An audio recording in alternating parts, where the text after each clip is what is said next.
We have an update from our friends across the pond. We have Mr. David Bowman, G0MRF from AMSAT UK, and Mr. Michael Lipp, and you are HB9WDF, I don't know that one as well, from AMSAT Switzerland. So I'll let you two arbitrate as to who goes first. Please welcome Michael.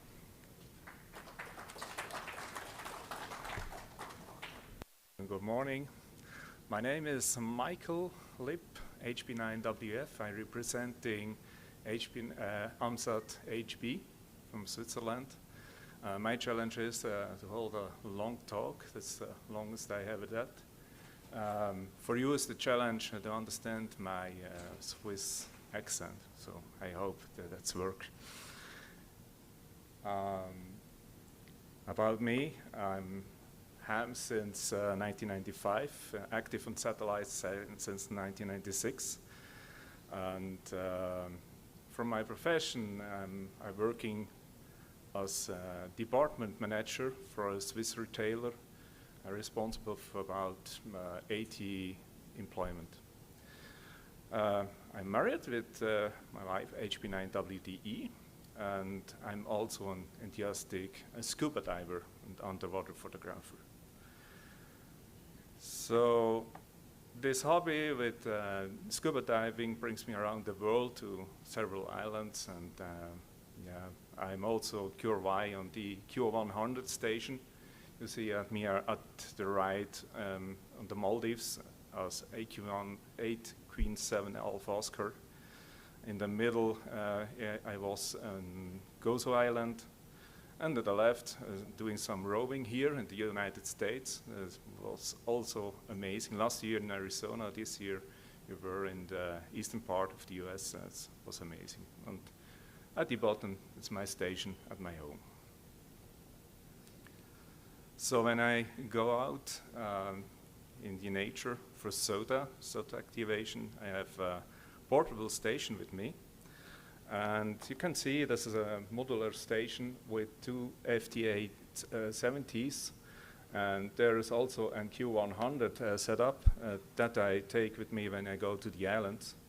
And there is a 40 centimeter dish, 35, 40 centimeter dish for Q100, what I need. So let's talk about AMSAT HB, AMSAT Switzerland.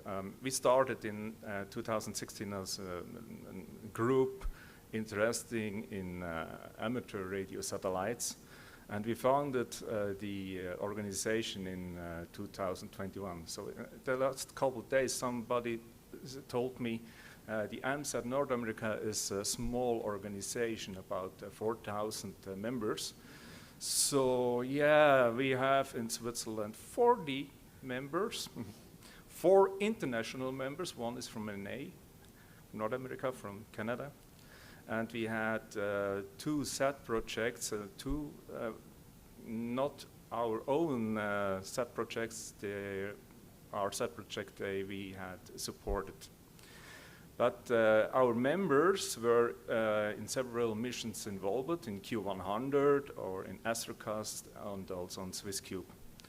And we are also participated at more than 6 ARIS school contacts in HB9. So that was the day where we founded the AMSAT HB. Some people maybe you recognize here on the screen. On the left is HB9 0 Kilo Alpha, Thomas. Thomas is very active in the AMSAT forums and AMSAT builder boards. He is responsible for our treasury. Right to him is Wolfgang, HB9 Romeo Yankee Zulu, is our vice president, and very active on Q100 and IO 117. In the middle, there is HB9CQK, Frederick. Frederick was very active on satellite in the 90s and had full automatic ground station for PACSAT. Right to him, that's me, it's not so important, but on the next is Achim Vollard. Somebody of you know him very well. It's Delta Hotel 2 Victor Alpha, or HP9 Delta Uniform November. He was involved in Q100 project and also on P3E project.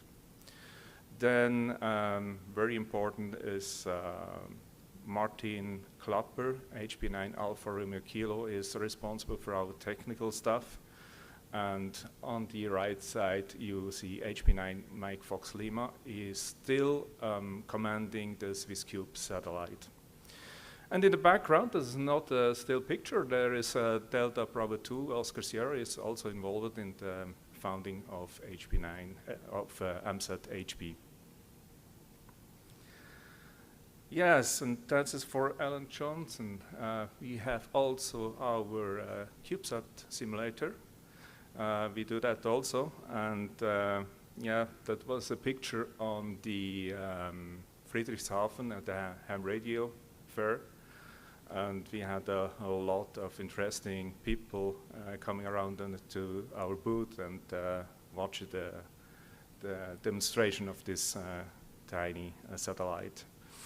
On the right picture, you see HP9 IRM Mario. He did more than 4 ARIS school contacts, but this is not an ARIS school contact, this is a school contact with Antarctica. We spoke with, not Mario, I forgot his name, sorry. We spoke with him in the station in the Antarctica via Q100. And you know, when you do an ARIS school contact, it's about 10-15 minutes, then it's over. Such school contacts with Antarctica have a duration of about 1 or 2 hours, so you have plenty of time. And it's very exciting to do such school contacts to the Antarctica, and yeah. There is also a picture from the ham radio with the CubeSat simulator here. We do also several presentations to the clubs around in Switzerland. We have the USCA Academy, that's from our amateur radio league in Switzerland, an academy. We do some education there. There is also a picture from one of our last ARIS contact in Lucerne in central Switzerland.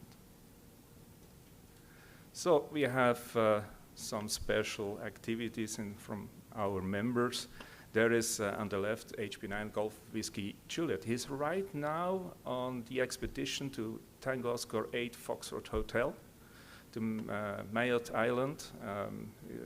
Unfortunately, is stopped tomorrow, this activity, so I have no chance to take them on Q100.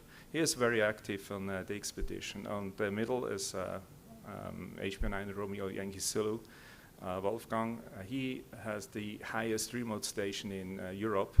It's about 5,500 feet above sea level. And he does some expedition also to Sierra Victor 9 and Crete Island. And on the right, maybe you know him. This is Andreas Spiers, Hotel Bravo 9 Bravo Lima Alpha. Andreas is a YouTuber. He has 2 YouTube channels. One is called HP9 BLA Wireless with almost 27,000 followers. And he has another channel named this Andreas Spiers, is for the maker scene, and there he has over 430,000 followers, and he does some great stuff with things in the maker scene. One of our first project was with the AFCOM. We have a strong regulation in Switzerland, about 13 centimeter. We can't use it without a special license. You have to buy a license about $70, and this license is only for one QTH you have. When you go to portable, you have always to call the Ofcom and get a new license. So that's very difficult. We have they are a little bit scared about interferences in Bluetooth, in Wi-Fi, and so. So we did this year a field test with Bluetooth devices, with wireless devices, and you see my portable station, and I put it over 1,000 watt ERP, and in front you see a Bluetooth speaker, and here in front an Wi-Fi device. Yes, we had a little bit problem in the Wi-Fi, not in Bluetooth, in this distance to the device. That works. We did some other field tests. We documented these tests and get it to the IOFCOM. It's in these days. I don't know what happened now, but we're hoping is that we get better access to the 13 centimeter band in the future, so that we can also do the portable activities in Switzerland. We have also support for a huge space mission for us. It's a huge space mission. It's a student group from ETH Zürich, it's Hochschule Zürich, or Institute of Technology in Zurich. It's a public school, public university. The group is called ARIS, and not the ARIS with two S's, only with one S. It's Akademische Raumfahrtinitiative Schweiz, or called in English Academic Space Initiative Switzerland. They have sounding rockets. They build a lot of sounding rockets, and they work very well. But there is also a subgroup they called SAGE, Swiss Artificial Gravity Experiment. It's a science mission for cancer research. And on this mission will be fly also a linear transponder. There is the prototype of the linear transponder board. It's not fit in a regular CubeSat standard. It's just for the proof of concept. But that is the first platinum that they built. So we were involved in the reviews of this project, and it works very well. That's our job in this mission. We don't take credits for the satellite or for other things. We are only in the review part of this mission. So, but this this works very well. We had, for 2 weeks ago, an exhibition in the museum in Lucerne, the Swiss Transport Museum. It's called the Air and Space Days in Lucerne. We had a great booth. And there is also the guys from the RSH team with their CubeSat and the sounding rockets here called Heidi. And there's also, again, the CubeSat simulator. And we had a lot of folks there. They were very interesting in our booth, and the medias were also there. It was a great success for us. We got visit from astronaut Claude Nicollier. He flew 4 times with the space shuttle. He was involved in 2 repairs missions for the Hubble Space Telescope. And there is HP9 Alpha Romeo Kilo, Chantal Wotley from the RSH team, Claude Nicollier, and Oliver Stalder also from the SAGE team. They are all in the club from the University in Zurich, from HP9 Zulu, but they don't have an amateur radio call sign right now, but I hope they work at it. So Drew told me, hey, say something about Q100. So I think Peter Gulshoff talked a lot of Q100 in the past years here at the symposium, so I think it's a little bit boring when I talk about the same. I know, hello Peter. Peter is watching there on the YouTube channel, and a lot of other members of MSAT HB. I will talk about Bochum. I'm also a member of AMSAT Germany, and Bochum, there is always the AMSAT Symposium of AMSAT DL. And I will say, go to Germany, visit Bochum. This is an amazing place. There is the Radom, is an technical monument, an industrial monument in Germany. And you have this great dish, 20-meter dish.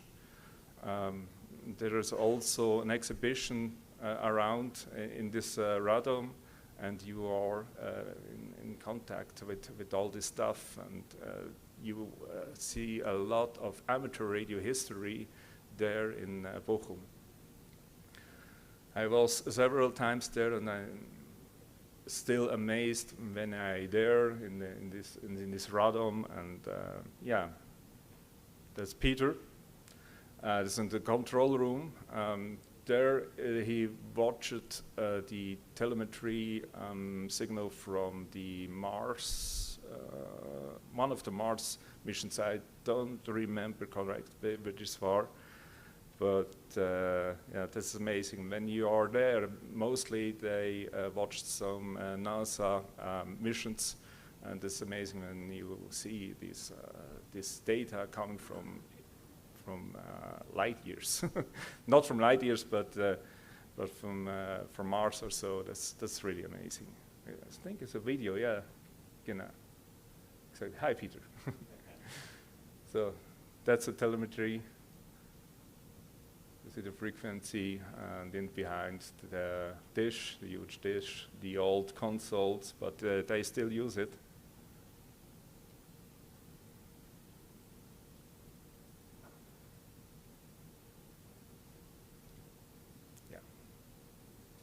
And see the live data from the dish. Yeah. There is also the Lila ground station with the beacon for the Q100. You can also watch this live there, and it's very, very interesting to be there. And that's my last slide. There is the frame from P3E. You know, we had this project, and it's still there. The frame is there, this is a space frame, and yeah, not flying yet. Okay, that's all what I have to say. I hope you had it all to understand. Thank you very much.